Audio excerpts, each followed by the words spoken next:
1947 ମସିହା ଆଜିର ଦିବସରେ ଆମ ଦେଶ ଭାରତ ଇଂରେଜମାନଙ୍କ କବଳରୁ ମୁକ୍ତି ପାଇଥିଲା। ସେଦିନଠାରୁ ଆଜି ପର୍ଯ୍ୟନ୍ତ ଭାରତବାସୀ ପ୍ରତିବର୍ଷ ଏହି ଦିବସକୁ ସ୍ୱାଧୀନତା ଦିବସ ବିଷୟରେ ପାଳନ କରି ଆସୁଅଛୁ। ଏହି ଦିନ ଆମ ଦେଶର ପ୍ରତ୍ୟେକ ଅନୁଷ୍ଠାନ ଅଣ ଅନୁଷ୍ଠାନ ଗୁଡ଼ିକରେ ଆମେ ତ୍ରିରଙ୍ଗା ପତାକା ଉଡ଼ାଇ ଜାତୀୟ ସଙ୍ଗୀତ ଗାନ ପୁରୁଷମାନଙ୍କର ନାମ ଜୟ ଗାନ କରି ବଡ଼ ଧୁମଧାମରେ ସ୍ୱାଧୀନତା ଦିବସ ପାଳନ କରାଯାଏ।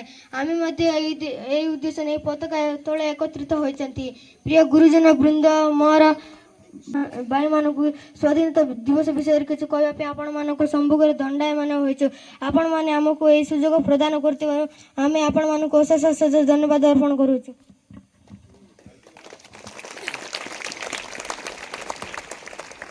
ପୂର୍ବେ ଆମ ଦେଶ ଧନ ଧାନ୍ୟ ସୁନା ରୂପା ମୋତି ମାଣିକ୍ୟ ଆଦିରେ ଭରପୁର ଥିଲା। ଲୋକ ସୁଖ ଶାନ୍ତି ଓ ହସଖୁସିରେ ଜୀବନଯାପନ କରୁଥିଲେ। ସମସ୍ତେ ସ୍ନେହ ପ୍ରେମ ଭାଇଚାରା ବନ୍ଧନରେ ବାନ୍ଧି ହୋଇ ଜଣେ ଆଉ ଜଣକୁ ସାହାଯ୍ୟ କରି ଚଳି ଆସିଥିଲେ। ଏଣୁ କୁହାଯାଏ ଯେ ଯାହା ନାହିଁ ଭାରତେ ତାହା ନାହିଁ ଜଗତେ। ଆମ ଏ ଦେଶର ଧନ ସମ୍ପତ୍ତି ଦେଖି ଅନ୍ୟ ଦେଶର ରାଜାମାନଙ୍କ ଲୋଭ ବଢ଼ିଲା। ଏଣୁ ବିଭିନ୍ନ ସମୟରେ ବିଭିନ୍ନ ରାଜା ଆମ ଦେଶକୁ ଆକ୍ରମଣ କଲେ।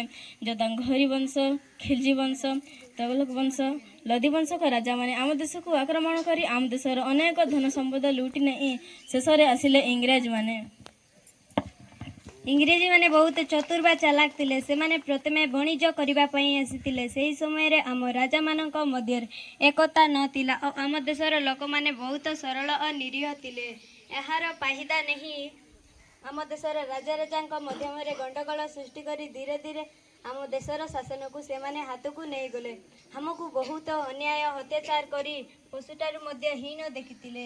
ଏସବୁ ଦେଖି ସହି ନ ପାରି ଆମ ଦେଶର ଅନେକ ବୀର ପୁରୁଷ ଯଥା ମହାତ୍ମା ଗାନ୍ଧୀ, ସୁଭାଷ ଚନ୍ଦ୍ର ବୋଷ, ସରୋଜିନୀ ନାଇଡୁ ଆଦି ଇଂରେଜୀ ବିରୋଧରେ ଲଢ଼ିଥିଲେ।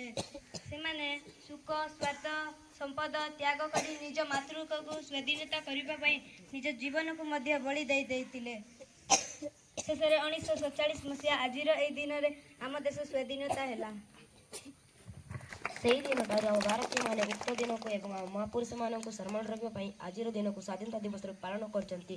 ଶେଷରେ ମୁଁ ଏତିକି କହିବାକୁ ଚାହେଁ ଯେ ମୋର ପ୍ରିୟ ଭାଇ ଭଉଣୀମାନେ, ଆମେ ସବୁବେଳେ ଆମ ତ୍ରିରଙ୍ଗା ପତାକା ଓ ଆମ ମହାପୁରୁଷମାନଙ୍କୁ ସମ୍ମାନ ଦେବା ସହ ସେମାନଙ୍କ ଚଲାପଥ ଅନୁସରଣ କରି ଦେଶ ପାଇଁ ଓ ସମାଜ ପାଇଁ ଭଲ କାମଟିଏ କରିବାକୁ ଚେଷ୍ଟା କରିବା। ଏତିକି କହି ଆମେ ଆମ ବକ୍ତବ୍ୟ ଶେଷ କରୁଛୁ। ଜୟ ହିନ୍ଦ, ଜୟ ଭାରତ।